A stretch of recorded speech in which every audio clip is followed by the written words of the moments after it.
Let's begin. A massive, impenetrable fortress city walls, so thick chariots could race along the top. Jericho, the first major obstacle standing between the Israelites and their promised land. But what happened next would become one of history's most extraordinary military victories. You'd expect siege engines, battering rams, or maybe some clever infiltration strategy. But no, God had something completely different in mind. He appears to Joshua with what must have seemed like the strangest battle plan ever. March around the city once a day for 6 days. Just walk and keep completely silent. Can you imagine the soldiers' faces? The confusion, the skepticism? That's it? Just walking? But here's the incredible part. They did it. Day after day, in complete silence, they circled those mighty walls. The people of Jericho must have been watching from above, probably wondering if the Israelites had lost their minds. Then came day 7.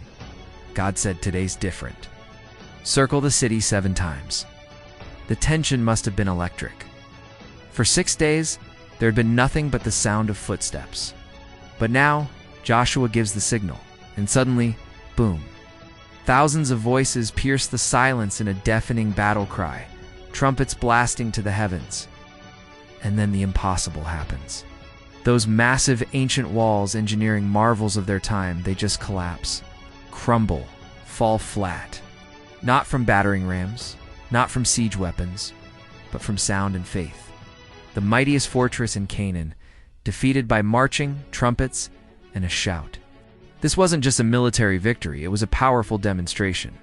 Sometimes God's methods don't make sense to our logical minds.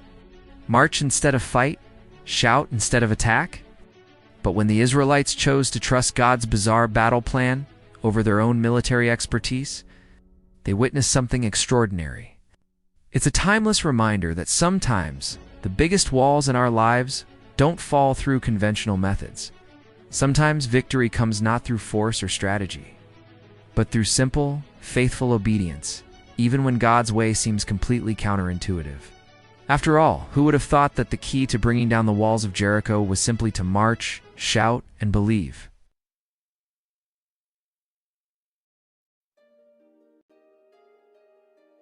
I was just a simple man, a student of the great prophet Elisha.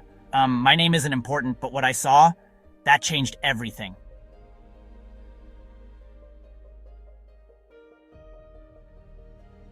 It was a beautiful day by the Jordan River, the water sparkling like jewels in the sunlight. We were building a new dwelling for our growing school of prophets. The air was filled with excitement and the sound of axes chopping wood. I felt so honored to be part of this work, using tools borrowed from kind neighbors. But then, in a moment, everything changed. The axe head I was using, borrowed mind you, flew off the handle. Time seemed to slow as I watched it arc through the air and splash into the river. My heart sank with it. Alas, my master, it was borrowed. I expected anger or disappointment, but Elisha's face remained calm. He simply asked, "Where did it fall?" I pointed to the spot, my hand trembling. What happened next, I still struggle to describe. Elisha cut off a stick. Just a simple piece of wood, mind you. He threw it into the water where I had pointed.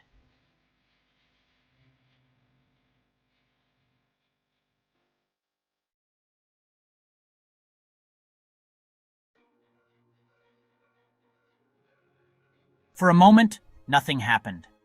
Then, the water began to ripple, and slowly, impossibly, the iron axe head rose to the surface. It floated there, as if it were made of wood itself. Pick it up. With shaking hands, I reached out and took the axe head from the water. In that moment, I understood the true power of faith in the God we served. From that day forward, every time I lifted an axe, I remembered. Our God is a God of the impossible, turning sinking moments into miracles.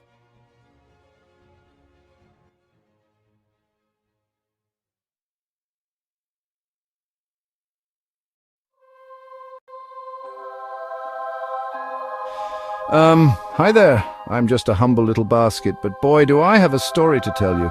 It all started when a worried mother wove me, making me waterproof and cozy for her baby.